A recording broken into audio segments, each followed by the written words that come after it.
Senator Joni Ernst of Iowa, and Senator Dan Sullivan of Alaska. I'd like to make a few comments before we respond to your questions. First, we had an excellent meeting last night with Secretary of Defense Ash Carter. I thought his presentation this morning was excellent. And while Republicans and Democrats, Congress and the administration disagree on plenty these days, we're pleased to say that on U.S. policy toward the Asia-Pacific region, we're broadly united. There's strong, sustainable, and bipartisan support to make the U.S. rebalance policy an enduring success. Second, we just came from Vietnam, where Secretary Carter is headed next. There's a strong desire for closer defense and economic cooperation between our countries. On our part, we'd like to set conditions for a gradual removal of our lethal arms embargo on Vietnam as soon as possible. Third, we want to voice our support of some of us for TPP. Personally, I feel that it was important last week that the Republican Senate granted our Democratic President greater authority to conclude this agreement. Here too, the importance of the TPP far exceeds its potential economic value.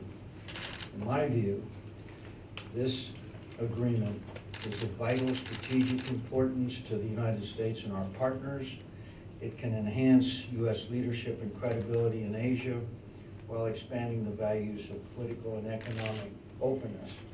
The failure of TPP, in my view, will be an abrogation and absence of United States leadership in the Asia-Pacific region. Finally, all of us share the concerns expressed by Secretary Carter this morning about China's activities in the South China Sea and East China Sea, especially its unprecedented land reclamation and militarization of those artificial features. The United States respects China and the amazing progress that Chinese people have achieved. We are not trying to thwart China's peaceful development. We certainly do not seek conflict with China, and we do not believe that Asian countries should be forced to choose between good relations with China and good relations with America. That is a false choice. At the same time, we do not believe that China's recent assertive behavior is an accident. Rather, it appears to be a concerted effort to change the status quo in the region unilaterally, coercively, and in blatant disregard for the view of its neighbors. We need to recognize this reality, and China will likely continue with its destabilizing activities unless and until it perceives that the costs of doing so outweigh the benefits. Clearly, it has not yet included that. Finally, the United States must work with its allies and partners to strengthen a favorable balance of power in this region, to impose greater costs on China if it continues to increase tensions, and to encourage China to make different decisions that can ensure, as Secretary Carter said, everyone rises together. We look forward to continuing our work together and in partnership with President Obama and Secretary Carter to recalibrate U.S. policy accordingly. For 7 decades, the United States has stood for certain basic principles in this region: the peaceful resolution of disputes, open markets and trade, rule of law and freedom of the seas, among others, and we will continue to do so. I'd like to call on my colleagues to make brief remarks, and then we will respond to your questions. Senator Reid. Thank you, Senator McCain. It's a privilege to be traveling with you and my colleagues, Senator Rono and Senator Ernst and Senator Sullivan. I'd like to thank first the people of Singapore for hosting us all here, and also thank IISS for organizing this important conference. My presence here, along with my fellow senators and Secretary Carter, demonstrates the importance that the Asia-Pacific region plays to the United States. We have always been and will always remain a Pacific power. America's historical role is reflected in the economic success and regional stability that has characterized this region for the last 70 years. This progress has been underwritten in large part and guaranteed for all Asia by America's presence and commitment to the region. We also realize that the United States plays many roles in this region: economic, military, diplomatic, and humanitarian. We take these roles seriously, especially the humanitarian role. PACOM has been critical in helping us in a number of crises in this region, including the recent earthquake in Nepal, and in 2013, the typhoon in the Philippines. We believe that every country in the region has an obligation to play a constructive role, and that is why we are so concerned and alarmed by China's behavior in the South China Sea. We seek an inclusive, cooperative regional approach to sovereignty disputes in the South China Sea. And China's unilateral and aggressive behavior is not only detrimental to the region, but also detrimental to China. It has alienated its neighbors and isolated itself in the international community. Its reclamation activities are not productive, and we will strive for a permanent halt to the activity immediately through diplomatic means. As I mentioned earlier, the Asia-Pacific region has benefited greatly from the stability of the last 70 years, and no country has benefited more than China itself, which has experienced amazing economic growth and prosperity, and we all hope that China will continue to experience that growth and prosperity. But I also hope that it will acknowledge and begin to play a responsible and productive role as reflects its size and importance in the region. Again, I want to thank the people of Singapore for welcoming us to this extraordinarily important conference. Thank you. Thank you. My name is Dan Sullivan. I'm a senator from Alaska. I want to express my appreciation for Senator McCain for leading this CODEL, and also congratulate Secretary Carter for his outstanding speech. I just want to mention a couple things. One, I think that it's important to recognize that the United States comes into this dialogue with a lot of momentum on issues relating to the Asia-Pacific. You see a bipartisan, you're seeing it here, you're seeing it with our support for Secretary Carter's speech and policies that he's laid out. Bipartisan support on the U.S. military rebalance, which is important, particularly with the chairman and ranking member of the Senate Armed Services Committee here. You see momentum with regard to Trade Promotion Authority and TPP. The U.S. Senate last week granted the President TPA authority. We're hopeful and confident that the House is going to do the same. That's going to be important momentum. And then also Secretary Carter touched on another area where there's significant momentum in terms of what's happening in the United States, and that's energy. We are once again becoming the world's energy superpower in terms of oil, in terms of natural gas production, and that can have huge, huge benefits for the security relationship in the Asia-Pacific. I'll just give you one example. Yesterday, the Department of Energy issued an export license to a very, very large, massive LNG project in my state of Alaska. It's one of the biggest LNG projects in the world. They have not issued many of these export licenses. Almost all that LNG will be heading to Asia, and that will deepen our economic and security relationships. So there's a lot of bipartisan support for all three prongs: trade, military, energy, of this rebalance strategy, and I think you're seeing it here. Thank you. Thank you very much. Good afternoon. I'm Senator Mazie Hirono, and I represent the state of Hawaii, which is where Pacific Command is located. Pacific Command is a critical part of the rebalance to the Asia-Pacific and also to maintain the security and stability of this part of the world. And I thank Senator McCain for enabling this bipartisan group of senators to come to participate in these discussions to point out how important the rebalance is. It is not just a slogan, but it manifests itself in the kind of strengthening of the alliances that we have with Japan, with the Philippines, with South Korea, and the relationships that we are building, of course, with Singapore. We're continuing relationships with Singapore, Malaysia. And what is happening, I believe, with the actions of China, which cannot, I think, be classified as anything other than provocative, is to coalesce the other countries in this area to come together to provide an appropriate response. And our hope, of course, as articulated by Secretary Carter, is that there is a peaceful resolution through dialogue of the disputed claims. And at the same time, our country is not going to back off from the desire that this happens, and that we intend to continue to fly over that area, continue to send our ships to that area. And as Prime Minister Lee said last night, actions will result in reactions, and my hope, and I know I believe that it is a hope shared by my colleagues here, that there will be this area of the world will be an area where everyone rises, and that it is not a situation where two powerful nations tell the other countries in this area what is going to happen and what the world is going to look like. So cooperation is critical. Thank you.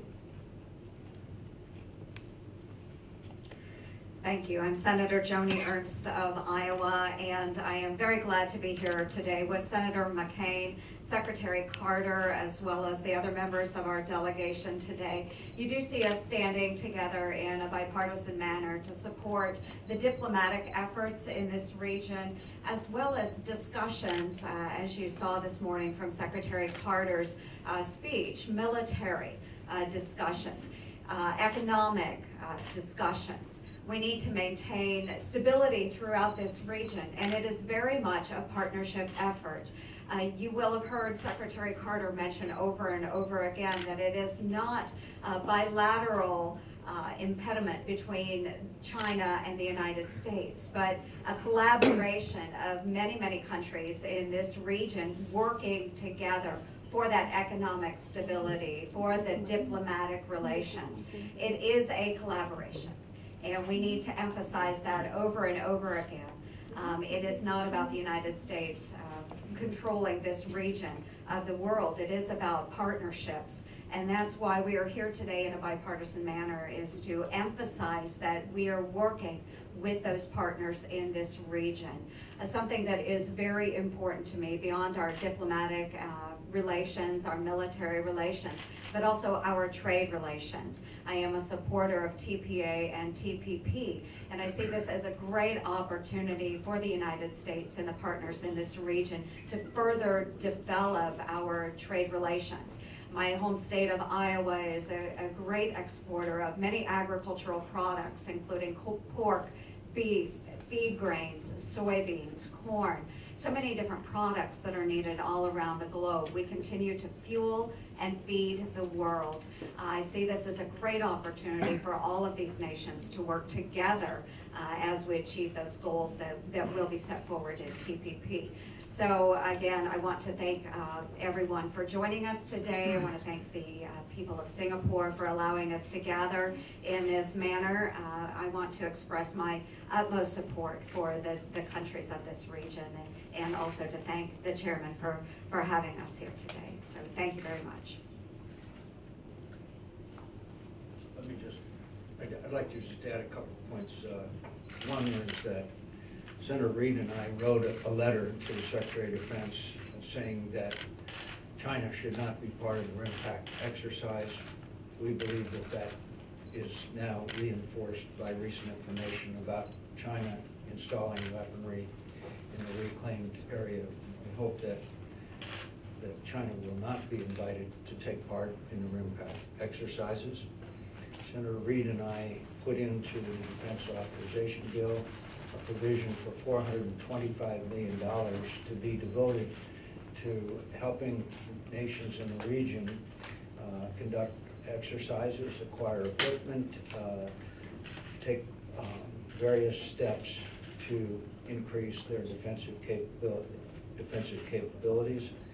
And we also will be proposing probably next week on the floor to relax the embargo on the Vietnamese arms acquisition to ease the ability of the Vietnamese to acquire weapons with which to defend themselves, particularly in the maritime area. Those are some of the actions that we believe needs to be taken in light of the latest information concerning the emplacement of weapons on the reclaimed land. Senator McCain, Senator Reid, Lolita Baldor with the Associated Press. There seems to be a little bit of frustration being voiced here that other countries believe they're hearing a lot of rhetoric from the United States, from the Pentagon, and not a lot of action. Do you believe the U.S., including the U.S. military, should take some stronger steps in the South China Sea and in the region, including either more aggressive flights or operations within, say, the 12-mile radius of these reclaimed lands? And did you get an answer from the Secretary on whether or not China will be invited to RIMPAC? Thank you. Well, to answer your second part of the question, we've not got an answer on that. But we believe that Secretary Carter's statement that we will fly anywhere and sail anywhere in international waters is a commitment, and it is important that that commitment be maintained, and there is no 12-mile barrier around these reclaimed lands. There absolutely is not, and to respect that would be sort of a de facto recognition of what the Chinese are trying to achieve in these reclaimed lands. Anybody else? I simply want to add, as Secretary Carter pointed out, that we're asking everyone to cease these reclamation activities. And also, as he pointed out, and Senator McCain pointed out, is that we will continue to fly and to sail and to navigate through international waters according to international law. And we hope that others may join us in this, but our position is very clear. And I also think it's important to recognize that in terms of actions, it's not just what's happening from a military perspective, but just as I mentioned in the last week, the United States government has taken action. It's taken action on TPA, which is important, very important for the strategic relationship out in the Asia Pacific. And we've started to take action on energy, which is also critically important. The Department of Energy issuing an export license for a huge project out here. That's action. And so we think there's been a lot of action in the past week. Could I just emphasize? We believe that what Secretary Carter said today was very important. Now we want to see it translated into action. I do. And again, I would also argue from my viewpoint, the TPP is as important as any military action we could take in the short term. It is far more important, I believe, long term for our influence and security in the region.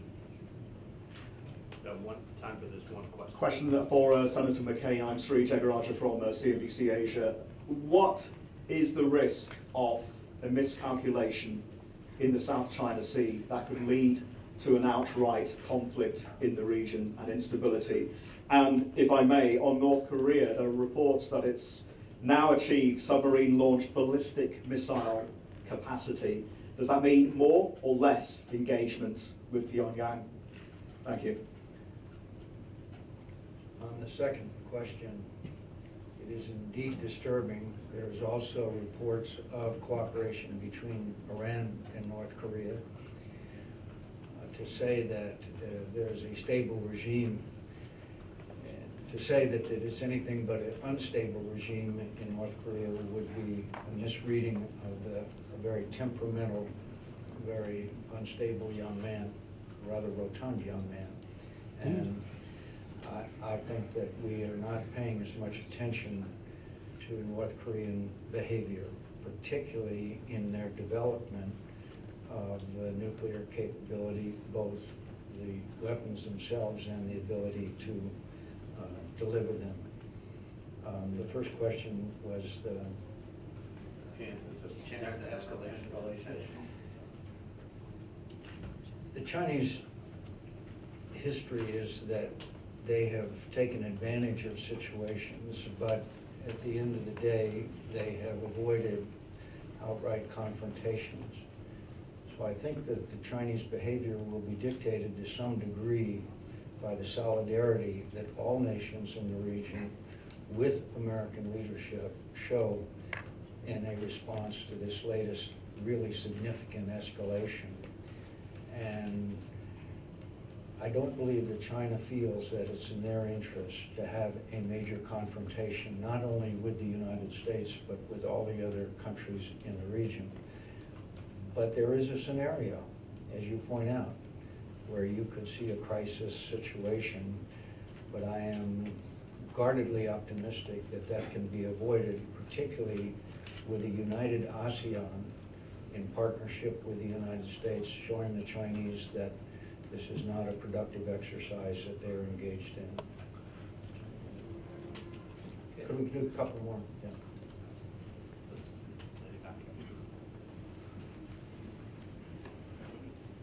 Good afternoon, I'm Rachel from South Korea's Yonhap News Agency. And my question is, can you share your opinion about the possible deployment of the THAAD battery on the South Korean soil? And do you believe that battery will be helpful in deterring North Korea? And I'm wondering if you, as the Armed Services Committee Chairman, will allow your government to go ahead with the plan to deploy that battery on the Korean Peninsula. Thank you.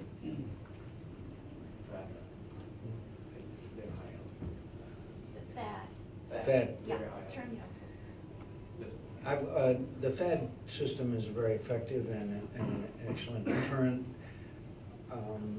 I think it is something that has to be considered in light of recent information about the advances that North Korea has made.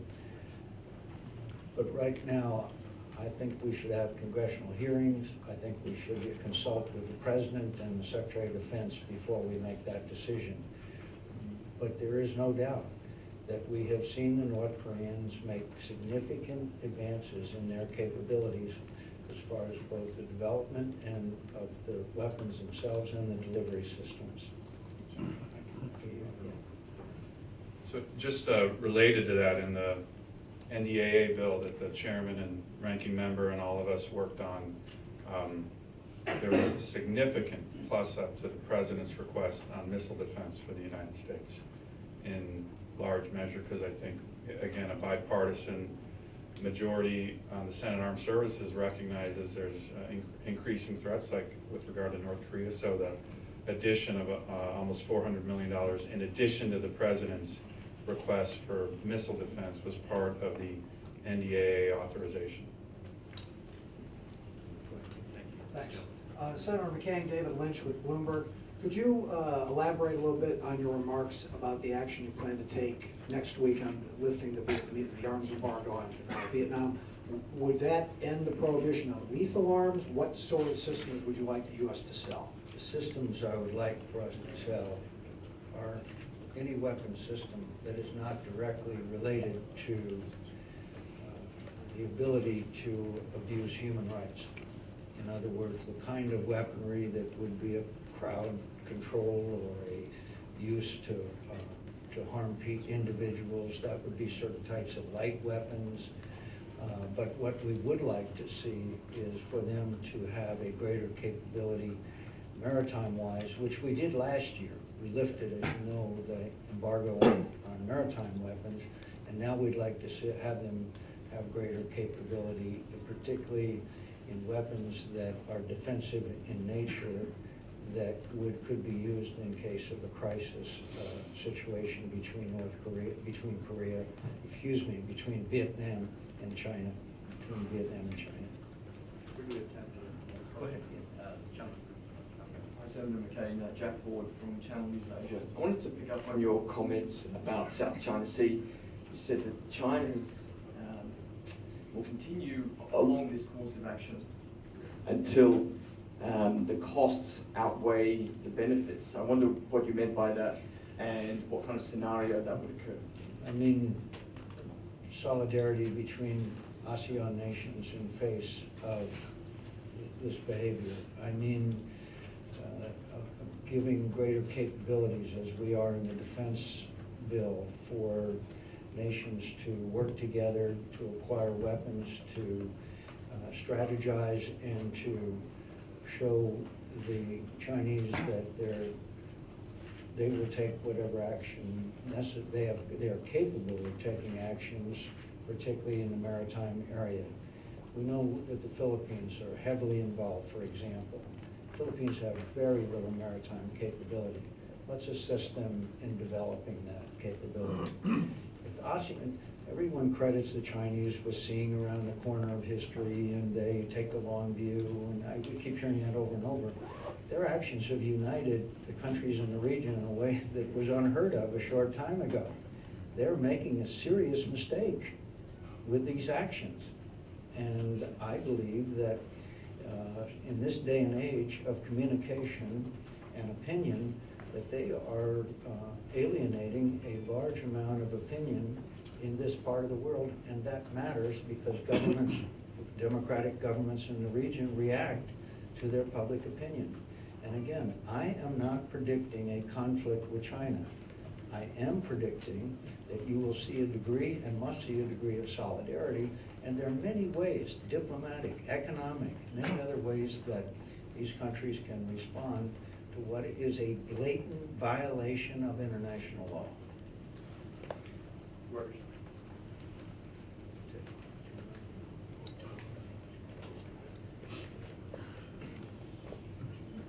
Thank you very much. Tara Joseph with Reuters. A lot of talk about solidarity, cooperation in ASEAN and Southeast Asia. Are you getting any sort of actions or talk or guarantees from Southeast Asian nations about how they would cooperate or unite?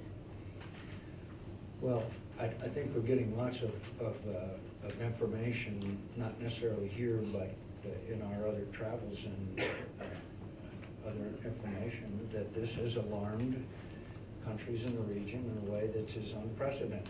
And they look to American leadership and partnership, but they are coming to agreements and to acquisition also of defense capabilities that they had not contemplated in years in the past until this arose. Good example, the Philippines, and Indonesia is also looking very carefully at this situation. So, yeah, we are seeing reactions to it, and initially there is this alarm and concern. Now, as with Secretary Carter's speech, it has to be translated into reality. I can't guarantee that, but you do see, in my view, an unprecedented situation as regards to countries in the region's relations with China. One moment. Okay, well, Simon. Simon Long from The Economist. It's a follow-up, really. In that context, are you confident that Southeast Asian nations would back the United States if it did start flying and sailing within 12 miles of these features? Would they regard that as a provocation themselves? If they stopped flying? No, if they started flying within 12 miles of these features. I believe that if we stopped flying, if we respected a 12-mile zone, then we would be making a mistake of enormous proportions, because that would be de facto recognition of Chinese sovereignty over these reclaimed lands, which is actually international waters. So if there is contemplation on the part of the administration to respect 12-mile zone, I would say that that would be a very serious mistake. Thank you all very much. One question. Thank you, everyone. Thank you, sir.